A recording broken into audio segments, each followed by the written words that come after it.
I thought I was helping an old friend, until I watched him force his way into an apartment on video at 10:17 p.m. When I confronted him, he didn't deny it, but just asked, "Who sent it to you?" He then pressured me to lie in court for him. Yesterday, he watched me take the stand and knew exactly what was coming. The day I lied for my best friend was the day everything fell apart. Tyler and I had been best friends since childhood, and he was easily the person I trusted most. We used to build blanket forts together and go hiking together, and he helped me through the toughest part of my life. When I was 17, my dad's drinking got out of control and made the house unsafe. Tyler was the only one who knew what was happening, so he'd let me and my little brother stay at his house. He lied to teachers about why I was absent and would sneak in food for us when our mom locked herself in her room. One night after my dad laid his hands on my mom again, I asked Tyler if he would testify against my dad if I reported him. He said yes, and from there we made a pact. We'd each have a favor that we had to do for the other person, no questions asked. We both swore we'd honor it. I never thought he'd actually call it in. After my dad was arrested, our house finally felt like home. From there, I pursued a career as a hospital administrator and moved into a small apartment with my best friend Dana. Tyler, on the other hand, bounced between cities and jobs and was burning through his money fast. We didn't talk much anymore, but when we did, I was able to forget about the person he was now, and I'd think back to everything he did for me, until the call. Tyler called me just after midnight and he sounded panicked. His voice was shaking,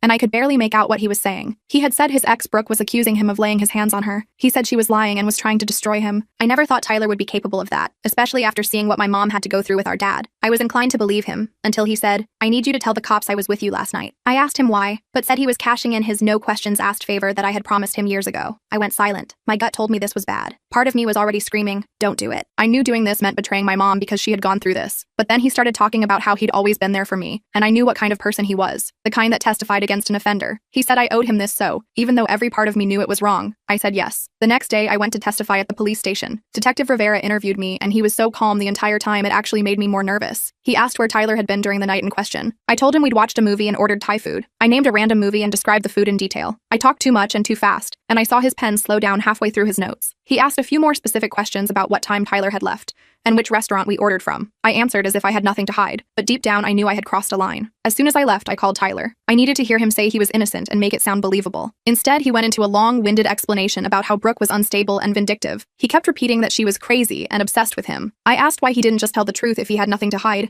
and he suddenly changed the subject. I didn't press further because that would mean accepting what I had done to the fullest extent. The next morning, I woke up to 3 texts from unknown numbers. They all said that they'd seen Tyler outside Brooke's apartment building the night of the incident. I sent the screenshots to Tyler, hoping he'd tell me they were fake. He didn't hesitate telling me Brooke had put people up to it and they were trying to drag both of us down. He strongly suggested I block the numbers. I blocked them, but saved the screenshots because for the first time I started to feel like I didn't trust him. A few days later, I was in the hospital cafeteria when I overheard 2 nurses talking about Brooke's case. One of them mentioned that Brooke's broken ribs definitely didn't come from falling down the stairs. My nerves shot up in an instant. That didn't match with what Tyler or I had told the police. The thought that there could be actual evidence out there to prove that I lied and Tyler lied to me made me sick to my stomach. Not to mention the fact that Tyler was actually laying his hands on her. I knew at that moment I had to make things right. I owed it to Brooke to get her out of this safely, just like my mom had. My career as a hospital administrator, everything I'd worked for, could be destroyed. But then again, wasn't Brooke's life worth more than my career? That night, I couldn't sleep. My bedroom felt stifling despite the cool autumn air drifting through the cracked window. I kept thinking about my mom, about how she'd finally found the courage to stand up to my dad with our help. The memory of her bruised face, the way she'd flinch at sudden movements, came flooding back with painful clarity. I thought about Brooke, alone and injured, probably scared that no one would believe her, just like my mom had been. The parallel was too stark to ignore. Around 2 a.m., I finally made a decision. The bedside lamp cast a warm glow as I grabbed my laptop and started researching what happens to people who give false statements to police. The potential consequences were serious: obstruction of justice charges, perjury, even prison time. Each article I read made my heart sink further. But the alternative, letting Tyler get away with hurting Brooke, was worse. The weight of my complicity pressed down on me like a physical burden. I was about to close my laptop when a notification popped up. A new email from an address I didn't recognize. The subject line read, "I know you lied for him." The words seemed to pulse on the screen, accusatory and ominous. My hands shook as I opened it. There was no message, just an attachment. I hesitated before clicking on it, terrified of what I might see. It was a video file. I pressed play, and my heart nearly stopped. It was security camera footage from what looked like an apartment building hallway. The grainy black and white video showed a familiar corridor with numbered doors. The timestamp showed 10:17 p.m. on September 15th, the night I claimed Tyler was with me. And there he was, clear as day, pounding on a door. The video had no sound, but I could see he was yelling, his face contorted with rage, a vein bulging in his forehead. Eventually, the door opened slightly, and a woman's arm reached out, like she was trying to keep him out. Tyler shoved the door hard, forcing his way inside. The door closed behind him. I watched the timestamp continue to run, my breath caught in my throat. 10 minutes passed, then 20. The hallway remained empty, but I couldn't tear my eyes away. At 10:52 p.m., the door opened again, and Tyler emerged. He looked different, agitated, fixing his clothes, running a hand through his disheveled hair. He glanced up at the camera for a brief moment, then hurried down the hall, disappearing from view. At the end of the video, a message appeared. Brooke needs your help. Do the right thing. I sat there, frozen, staring at my screen. The blue light illuminated my face in the darkness of my bedroom. There was no denying it anymore. Tyler had lied to me, used our friendship and our pact to manipulate me into providing him an alibi for something terrible he'd done, and I'd fallen for it. The realization made me feel hollow, like something essential had been scooped out of me. I barely slept that night. When I did drift off, I had nightmares about Brooke's face, bruised and accusing, morphing into my mother's. The next morning, I called in sick to work again and drove to the police station. The building looked more intimidating in daylight, all concrete and glass, a physical manifestation of the justice system I'd helped subvert. I asked for Detective Rivera, prepared to tell him everything and face the consequences. But the officer at the desk told me he wasn't available and asked if I wanted to speak with someone else. I lost my nerve and left, promising myself I'd come back later, hating myself for my cowardice. As I was walking to my car, my phone rang. It was Tyler. Seeing his name on my screen made my stomach clench. "I need to see you," he said without preamble, his voice tense. "Can you meet me at the park near your place? It's important." I agreed, even though every instinct told me not to. I needed to confront him about the video, to hear what he had to say for himself. Maybe there was an explanation. Maybe I was jumping to conclusions. The thoughts felt hollow even as they formed. The park was mostly empty when I arrived, the autumn leaves crunching beneath my feet as I walked along the path. Tyler was sitting on a bench near the pond, wearing sunglasses despite the cloudy day. He looked terrible, unshaven, his clothes wrinkled like he'd slept in them, his usually neat hair unwashed and sticking up at odd angles. I sat down beside him, keeping some distance between us. He immediately launched into a story about how Brooke was escalating her lies, how the police were harassing him, how his life was falling apart. I let him talk, watching his face carefully. He was the same Tyler I'd always known, my childhood best friend, but somehow he also seemed like a complete stranger. There was a hardness to his jaw, a coldness in his voice that I'd never noticed before. Or maybe I just never wanted to see it. When he finally paused for breath, I told him about the video. His reaction told me everything I needed to know. He didn't deny it existed or claim it was fake. Instead, his face hardened, and he asked who sent it to me, his voice dropping to a dangerous whisper. "Does it matter?" I asked. "Is it real, Tyler?" He took off his sunglasses, and I saw his eyes were bloodshot, rimmed with red. "You don't understand what she did to me," he said. "She was cheating. She humiliated me. She deserved it." His voice was flat, matter-of-fact, as if he were discussing something mundane rather than admitting to violence. I felt sick. This wasn't the Tyler I thought I knew. Or maybe this was who he'd been all along, and I just hadn't wanted to see it. The boy who'd helped me protect my mother suddenly seemed like an illusion, a character he'd played to win my loyalty. "I'm going to tell Detective Rivera the truth," I said, standing up. "I can't be part of this." Tyler grabbed my wrist, hard. His fingers dug into my skin, and I felt a flicker of fear. "You can't do that," he said, his voice low and threatening. "If you go down, I go down. And I'll make sure everyone knows you lied for me. Your job, your reputation, it'll all be gone." I pulled my arm away, suddenly afraid of him in a way I'd never been before. A duck landed on the pond nearby, the splash of water incongruously peaceful against the tension of the moment. "I'll take my chances," I said, backing away, rubbing my wrist where I could still feel the imprint of his fingers. "What about Jake?" he called after me, his voice carrying across the empty park. "How do you think he'll feel when he finds out his big sister is just like their dad, a liar who protects abusers?" That hit me like a physical blow. The comparison to my father, the man whose violence had shaped our childhood, made me feel physically ill. I hurried to my car, hands shaking so badly I could barely get the key in the ignition. The drive home passed in a blur, the familiar streets of my neighborhood seeming alien and hostile. When I got home, Dana was there, looking worried. She was still in her scrubs, her dark hair pulled back in a messy ponytail. "Where have you been?" she asked. "The hospital called. They said you didn't show up for your meeting with the board." I'd completely forgotten about the meeting. It was for a promotion I'd been working toward for months, a chance to move into nursing management. Missing it probably meant I could kiss that opportunity goodbye. Another casualty of Tyler's lies. "What's going on with you lately?" Dana pressed, following me into the kitchen where I poured myself a glass of water with trembling hands. "You've been acting weird for weeks. Is it Tyler? Is he bothering you again?" I broke down and told her everything. The pact, the lie, the video, Tyler's threats. The words poured out of me in a torrent as we sat at our small kitchen table. She listened without interrupting, her expression growing more concerned with each detail. By the time I finished, tears were streaming down my face, and Dana had moved her chair closer to mine, her hand resting supportively on my arm. "You have to go to the police," she said when I finished. "Right now. This guy is dangerous." "I know," I said, wiping my eyes with the back of my hand. "But what if he's right? What if I lose everything?" Dana grabbed my shoulders, forcing me to look at her. "Listen to me. You made a mistake because you felt you owed him. But covering for him now, knowing what he did, that's a choice. And it's not who you are." She was right. I knew what I had to do. The clarity of it was almost a relief after weeks of doubt and fear. The next morning, I went back to the police station. This time, Detective Rivera was there. He didn't seem surprised to see me. He led me to a small interview room, the same one where I'd given my false statement. The irony wasn't lost on me. "I need to change my statement," I told him, my voice steadier than I expected. "I lied before. Tyler wasn't with me that night." The detective nodded slowly. "I know," he said. "We have the security footage from Brooke's building, and from the Thai restaurant you claim to order from. No record of your order, no sign of Tyler on any of their cameras." I felt a strange mix of relief and dread. Am I going to be apprehended? The question hung in the air between us. "That depends," he said. on how cooperative you are from this point forward. I told him everything about our childhood friendship, the pact, the call in the middle of the night. I showed him the video that had been emailed to me and the threatening texts Tyler had sent since our meeting in the park. By the time I finished, I felt drained but somehow lighter, as if a burden had been lifted. Detective Rivera explained that while giving a false statement was serious, they were more interested in building their case against Tyler. If I was willing to testify about his manipulation and threats, they might be able to avoid charging me. The relief I felt was tempered by the knowledge that I still had a long road ahead. As I was leaving the station, my phone buzzed with a text from an unknown number. Brooke wants to meet you. Coffee shop on Main Street, 2 p.m. I showed Detective Rivera, who advised against going alone. We can have an officer nearby, he suggested, just in case. I agreed, though I wasn't sure what just in case meant. Was Tyler dangerous enough that I needed police protection now? The thought sent a chill down my spine. The coffee shop was crowded when I arrived, filled with the comforting aroma of espresso and the gentle hum of conversation. I spotted Brooke immediately, sitting in a corner booth, a baseball cap pulled low over her face. Even with the hat, I could see the fading bruises around her eye and cheek, yellow and purple against her pale skin. She looked up as I approached, her expression guarded. "Thank you for coming," she said quietly, as I slid into the seat across from her. Her fingers nervously traced the rim of her coffee cup. "I'm so sorry," I blurted out, "for lying, for not believing you." She nodded, accepting my apology without quite forgiving me yet. "I got your number from the detective," she explained. "He told me you changed your statement. I should have done it sooner," I admitted, shame washing over me anew. "Why did you lie for him?" she asked, her voice steady but her hands trembling slightly as she held her cup. The question wasn't accusatory, just curious. I told her about our history, about what Tyler had done for my family, about the pact. It sounded hollow even to my own ears, not a justification, just an explanation. As I spoke, I could see understanding dawn in her eyes, though not necessarily forgiveness. "He was different when we first met," Brooke said after I finished. "Charming, attentive, but then he started getting jealous, checking my phone, showing up at my workplace unannounced. The night it happened wasn't the first time he got physical, just the worst." Her story was so familiar it made my chest ache. It was my parents all over again. How had I not seen it? The signs had been there. Tyler's possessiveness, his quick temper, the way he'd talk about women who disrespected him. "The detective thinks there might be other women," she continued, lowering her voice. "Tyler has a pattern. He finds someone vulnerable, isolates them, then..." She didn't need to finish. I understood all too well. The cycle of mistreatment was something I'd witnessed firsthand growing up. As we were talking, I noticed a man enter the coffee shop. He was wearing a hoodie pulled up despite the warm day and dark sunglasses. Something about his movements seemed familiar. The way he carried himself, the slight hunch of his shoulders. I tensed, suddenly certain it was Tyler. The man ordered at the counter, then turned, scanning the room. His gaze stopped on our table, and even through the sunglasses, I could feel the intensity of his stare. It was definitely Tyler. My heart hammered against my ribs. "We need to go," I whispered to Brooke. "Tyler's here." Her face went pale. How did he know? I had no idea, but it didn't matter. I texted the officer Detective Rivera had stationed nearby. "Tyler is in the coffee shop. Blue hoodie, sunglasses." I saw the officer enter a moment later, casually positioning himself near the door. Tyler must have noticed too, because he suddenly abandoned his order and headed for the side exit, moving quickly through the crowded shop. The next few days were a blur. Detective Rivera called to tell me they'd apprehended Tyler trying to leave town. They found texts on his phone to friends asking them to intimidate witnesses, including messages planning to scare Brooke into dropping the charges. There were also messages to someone about hacking my email to track my movements. The depth of his deception was staggering. The case against him was building quickly. In addition to Brooke, 2 other ex-girlfriends had come forward with similar stories. The prosecutor wanted me to testify about Tyler's manipulation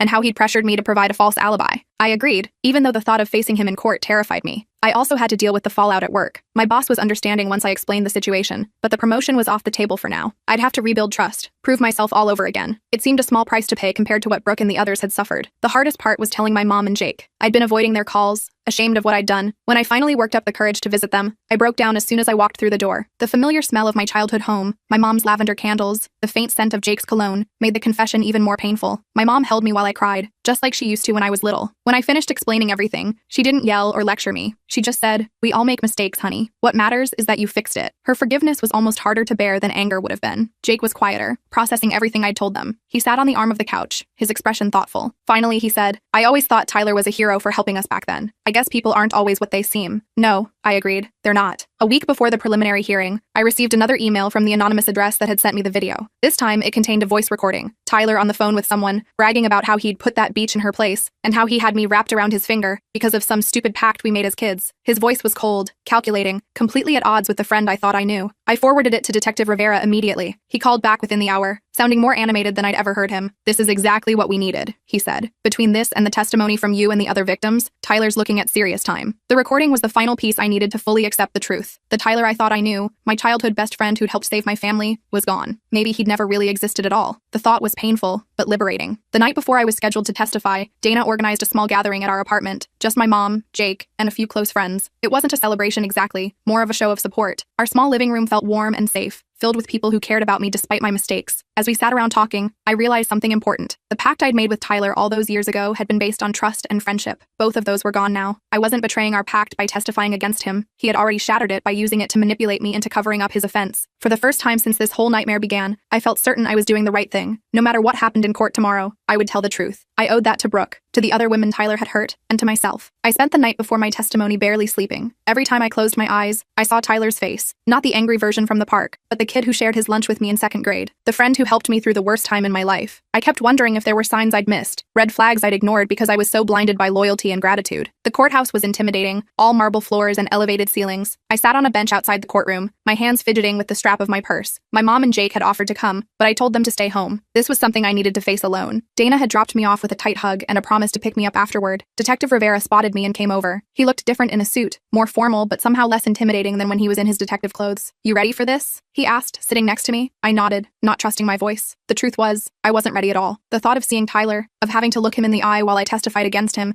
made me feel physically sick. "Just tell the truth," Rivera said, like he could read my thoughts. "That's all you need to do." Easy for him to say. He wasn't about to betray his oldest friend. But then I reminded myself that Tyler had betrayed me first, had used our friendship to manipulate me into lying for him. The realization strengthened my resolve. When they called me in, the courtroom felt smaller than I expected. Tyler sat at the defense table, wearing a button-up shirt I'd never seen before. He looked almost like a stranger. His eyes locked with mine as I walked to the witness stand, and I felt a chill run down my spine. There was no warmth there, no recognition of our shared history, just cold calculation. I swore to tell the truth, then sat down. The prosecutor, a woman named Melissa with kind eyes and a no-nonsense demeanor, approached. She asked me about my relationship with Tyler, about our pact, about the night he called me. I answered everything honestly, my voice growing steadier with each question. When she played the recording of Tyler bragging about manipulating me, I watched his face. He didn't even flinch, just stared straight ahead like he was bored. Tyler's lawyer tried to paint me as an unreliable witness. He brought up my initial false statement, suggested I was changing my story to save myself from charges. But Melissa countered by having me explain the pact, the manipulation, the threats. By the time I stepped down, I felt drained but somehow lighter. As I walked past the defense table,